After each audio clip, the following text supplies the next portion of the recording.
ہم خط نہیں لکھے، آپ نے وہ چمڑے کا تھیلا تھا اس کو الٹ دیا، کہا یہ تمہارے خط ہیں اور آج تم مکر گئے ہو۔ انہوں نے کہا کہ سیدھی بات ہے، یا تو بیعت کرو اور یا پھر مرنے کے لیے تیار ہو جاؤ۔ حضرت امام حسین نے کہا کیسی بات کرتے ہو، اگر میں نے بیعت کرنی ہوتی تو مدینہ کیوں چھوڑتا، اس جائے پناہ کو کیوں چھوڑتا۔ دولت کی تجوریاں کھول دی گئیں، پیشکشیں کی گئیں۔ حضرت امام حسین فرمایا یہ کبھی نہیں ہو سکتا، جس سے صرف حق ہی قبول ہو، یہی جس کا اصل اصول ہو، جو نہ بک سکے جو نہ جھک سکے، اسے کربلائیں ہی راس ہیں۔ پھر جبر کی آندھی چلی، ایک ایک کر کے جانثار راہ خدا میں قربان ہوتا گیا۔ پھر خاندان نبوت کی باری آئی، حضرت علی اکبر حضرت امام حسین کے جوان سال بیٹے راہ خدا میں جان پیش کرتے ہیں، بھتیجے قاسم رضی اللہ تعالیٰ عنہ جان قربان کرتے ہیں، حضرت عباس کے قلم ہوتے ہیں بازو، جو خود جا سکتے تھے وہ خود قربانی پیش کرتے ہیں، اور صاحبو اب یارہ نہیں، جو خود جا نہیں سکتے تھے آپ خود ہاتھوں پہ اٹھا کے فرات کے کنارے پہ لے جاتے ہیں۔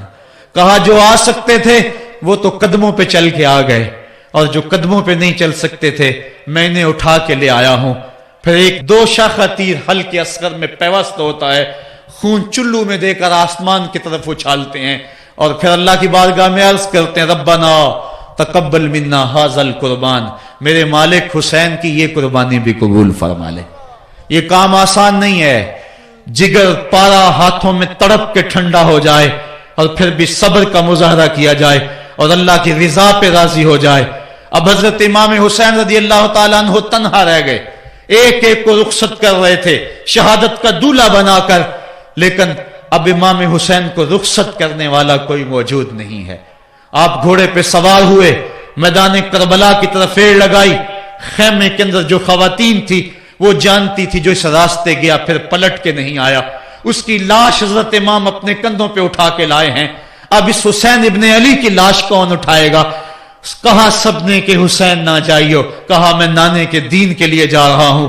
میدان عمل میں گئے، تیغ براں چمکی، لوگوں کے سر کاٹ رہی ہے، آواز آ رہی ہے یہ کون ذی وقار ہے، بلا کا شاہ سوار ہے، لباس ہے پھٹا ہوا، غبار سے اٹا ہوا، لخت لخت کٹا ہوا، پھر بھی ہے ڈٹا ہوا، تمام جسم نازنی چھدا ہوا کٹا ہوا، پھر بھی ہے ڈٹا ہوا، یہ نبی کا نور عین ہے، یہ بالیقین حسین ہے۔ حسین ابن علی نے کربلا کے تپتے ہوئے ریگزار کے اندر وہ عظیمت کی داستان رقم کی اور پھر بوچھاڑ تیروں کی، ایک تنہا سید زادہ اور ہزاروں تیر چاروں سمت سے ان کے اوپر برسنے لگے، کسی نے نیزہ مارا، کسی نے تیر مارا۔ جب حضرت امام حسین گھوڑے کی زین سے نیچے اترے تو اس وقت آپ کے بدن پر 33 زخم تلواروں کے تھے، 34 نیزے کے انیاں آپ کے جسم کے اندر کھبی ہوئی تھی، اور محتاط روایات کے مطابق جب بعد میں آپ کا پیراہن اتارا گیا تو اس کے اندر 113 سوراخ تیروں کے نکلے، اور وہ تیر جسم میں پیوست تھے، اور جب گھوڑے کی زین سے فرشے زمین پر گرے لگا جس طرح ریحل سے قرآن گر گیا ہو۔ حضرت امام حسین رضی اللہ تعالی عنہ جب گھوڑے کی زین سے فرشے زمین پر گرے تو وہ جو تیر جسم میں کھبے تھے وہ اور پیوست ہو گئے، خون مشکبو ریت کے ذروں پہ بہنے لگا، گویا اسلام کا دل دھرتی کے اوپر ہے، کائنات راشے میں آ گئی، کربلا کی دھرتی کا کلیجہ کانپ رہا ہے۔ حضرت ام سلمہ کو حضور نے کربلا کی مٹی دی، کہا جب یہ خون بن جائے تو سمجھ لینا کہ میرا حسین شہید کر دیا گیا ہے۔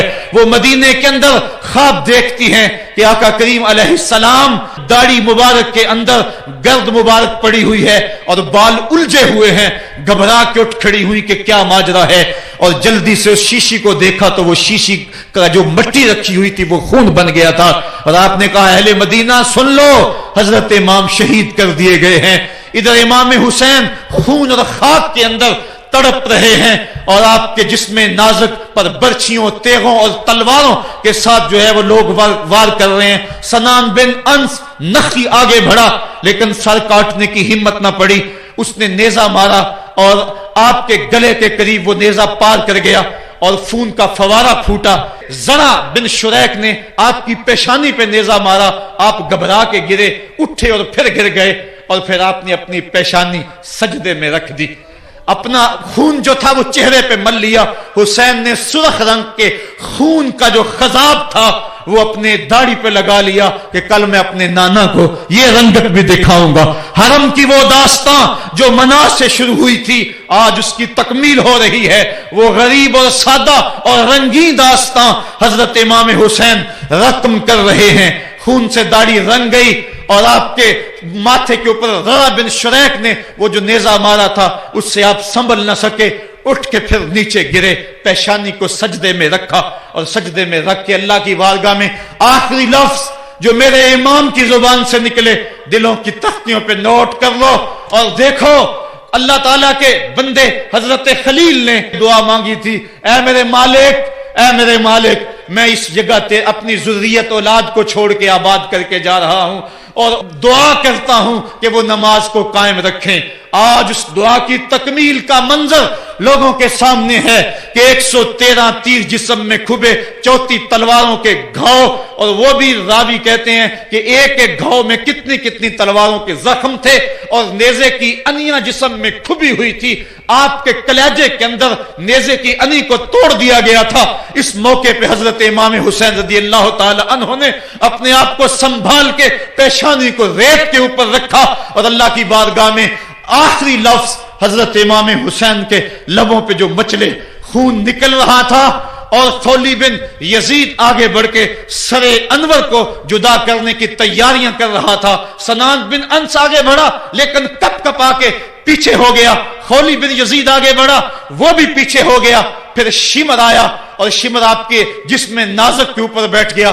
حضرت امام حسین نے جب دیکھا تو اس کے بدن کے اوپر برس کے پھل بیری کے نشان تھے. تو حضرت امام حسین کی زبان سے نکلا, صدق اللہ و صدق رسول اللہ, میرے آقا میرے اللہ نے سچ کہا. اس نے کہا کیا سچ کہا؟ کہا ایک دن میں حضور کی خدمت میں حاضر تھا تو حضور نے فرمایا تھا میں دیکھ رہا ہوں ایک چتکبرا کتا میری اولاد کے خون میں منہ مار رہا ہے. آج میں دیکھ رہا ہوں کہ مصطفیٰ کریم کا وہ فرمان جو ہے وہ پورا ہو رہا ہے. وہ غصے میں آیا. امام جلدی اپنی پیشانی سجدے میں رکھی اور اللہ کی بارگاہ میں امام کے آخری لفظ تھے, اللہم رضن بقضائک وصبرن علی بلائک تسلیما لامرک سبحان ربی الاعلی سبحان ربی الاعلی سبحان ربی الاعلی. مالک, بھائی, بیٹے, بھتیجے, بھانجے, جانصار, آیان و انصار سب کچھ لٹا کے, عباس کے بازو کٹا کے, جو جا سکتے تھے انہیں بھیج کے, جو جا نہیں سکتے تھے خود اٹھا کے لکڑ کے, عباس کے بازو قلم کروا کے, یہ خیمے کے اندر بچیاں یتیم ہو گئی ہیں, سہاگ اجڑ گئے ہیں. میرے مالک سب کچھ لٹا کے نبی کا گھر اجڑ گیا, ایک ایک پتی گر گئی. جن کو بلایا گیا تھا آج ان کی میزبانی تیروں تلواروں اور نیزوں سے ہوئی. لیکن مالک تو دیکھا میری زبان پہ ہائے نہیں آئی, میں نے اف تک نہیں کی, زخم پہ زخم کھا کے جی, خونے جگر کے گھونٹ پی, آہ نہ کر لبوں کو سی. یہ عشق ہے, یہ دل لگی نہیں, یہ محبت ہے. یہاں لوگ مصلوب بھی ہوتے ہیں, یہاں لوگ سولی بھی چڑھتے ہیں. حکم ہوتا ہے خبردار, اگر آہ بھی کی تو صابروں سے نام کاٹ دوں گا. کہا مالک اللہم رضن بے قضائے کا, جو تقدیر تھی میں اس پہ راضی ہو گیا. وصبرن علی بلائے کا, مالک تو نے دیکھا میں نے صبر بھی کیا. تسلیماً لامرے کا, مجھے مالک اعتراض بھی کوئی نہیں, جو تیرا حکم تھا میں نے اس کو تسلیم بھی کر لیا. سبحان ربی الاعلی. مالک تو بڑا ہے, تو بڑا ہے. حسین سب کچھ لٹا کے, بچے کٹا کے, بازو کٹا کے, گھر اجاڑ کے مالک تیری بارگاہ میں حاضر ہو رہا ہے, اور اتنا کچھ کرنے کے باوجود بھی تیرے پہ راضی ہے. میرے مالک تو بھی بتا, تو بھی حسین پہ راضی ہوا ہے یا کہ نہیں ہوا ہے؟ تو بھی حسین پہ راضی ہوا ہے کہ نہیں ہوا؟ آواز آئی, اس پیاسے پر علی شیر خدا کو ناز ہے, اس نواسے پر محمد مصطفیٰ کو ناز ہے. اوروں نے بھی سجدے کیے پر اس کا عجب انداز ہے, اس نے وہ سجدہ کیا جس پر خدا کو ناز ہے. اے حسین ابن علی تم پر سلام, میرے ساتھ مل کے کہہ دو, اے حسین ابن علی تم پر سلام, اے حسین ابن علی تم پر سلام. یہی وقت تھا جب خاندان نبوت لٹ رہا تھا,